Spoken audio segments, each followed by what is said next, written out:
Good morning. সকাল এখন 10টা বাজে।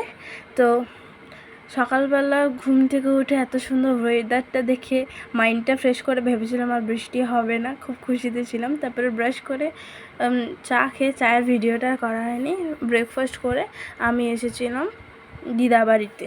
তো দিদাবাড়ি এখানে যেহেতু আমাদের একটা নিমন্ত্রণ ছিল বিশ্বকর্মা পুজোর, তাই জন্য আসার সময় ভিডিও করা হয়নি। কেন বললাম না, ভেবেছিলাম বৃষ্টি হবে না, কিন্তু তাও বৃষ্টি হয়েছে। ওটাই তো কাজ, বৃষ্টি তো হতেই হবে। যাই হোক, তারপরে ওখান থেকে ঘুরে ভোগ প্রসাদ খাওয়ার ওখানে এসে দেখছি খিচুড়ি আর আলুর দম দিয়েছে। তো সেটা খেতে না খেতেই খাচ্ছিলাম। তার ওটা হচ্ছে আমার ভাই আর আমার মেসো, আমি, দিদা আর বড় মাও গেছিলাম, আমরা 5 জন। তারপরে দিয়েছিল পোলাও আর মাটার পনির। যেহেতু আমি পনির খাই না, সেই জন্য মেসোর থালা থেকেই ভিডিওটা করে দেখালাম। তারপরে চাটনি, পাঁপড় আর পায়েস খেয়ে তারপরে আমরা বেরিয়ে এসেছি।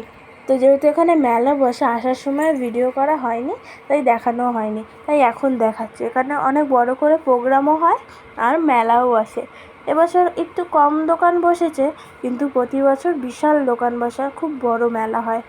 তো প্রচুর ভিড়ও হয়। এই রাস্তাটাকে তখন বন্ধ করে দেওয়া হয়, সন্ধ্যের পরে এই রাস্তাটাকে পুরোই বন্ধ করে দেওয়া হয়। এখন যাও গাড়ি ঘোড়া চলছে, তখন কিছুই চলে না, শুধু মানুষ হেঁটে যায় এইটুকুনি। ব্যারিকেড দিয়ে পুরো অফ করে দেওয়া হয়, নয়তো এখানে এত লোকের ভিড় হয়, গাড়ি ঘোড়া চললে সেখানে মানুষ থাকতে পারবে না। কারণ আগের ভিডিওতেই বলেছিলাম, আমার মামা বাড়িটা হচ্ছে মেন রোডের ওপরে, এখানে বাস, লরি সবই যায়।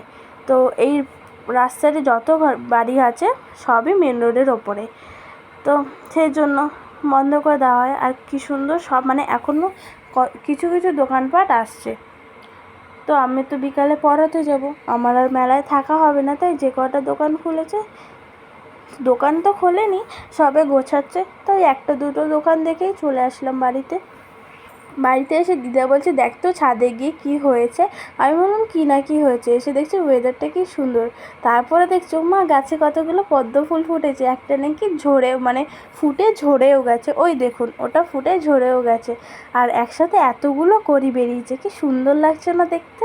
ফুটলে আরও সুন্দর লাগবে, হয়তো আজকাল বা কাল পরশুর মধ্যে ফুলগুলো ফুটে যাবে, যদিও আমি সঠিক জানি না।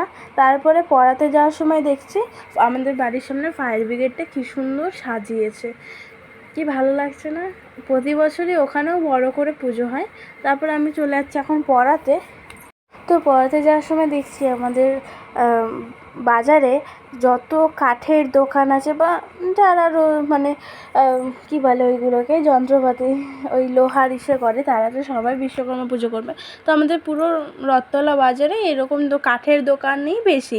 তো প্রতিটা দোকানে এত সুন্দর করে সাজিয়েছে, সেটা বলার মতো না, খুব সুন্দর লাগছে। আর রাস্তায় গাড়িগুলোও ভালো লাগছিলো। তো আমি চলে গেছিলাম পড়াতে, তা আর কোনো ভিডিও করা হয়নি আসার পথে। তারপরে রাত্রি 9টা বাজে, তখন পেয়েছিলো আমার খিদে। তো আমি আর বোনু চলে যাচ্ছিলাম আমাদের পাড়ারই ওই মোড়ের মাথায় দোকানে, যে কিছু খাওয়া যায় কি না।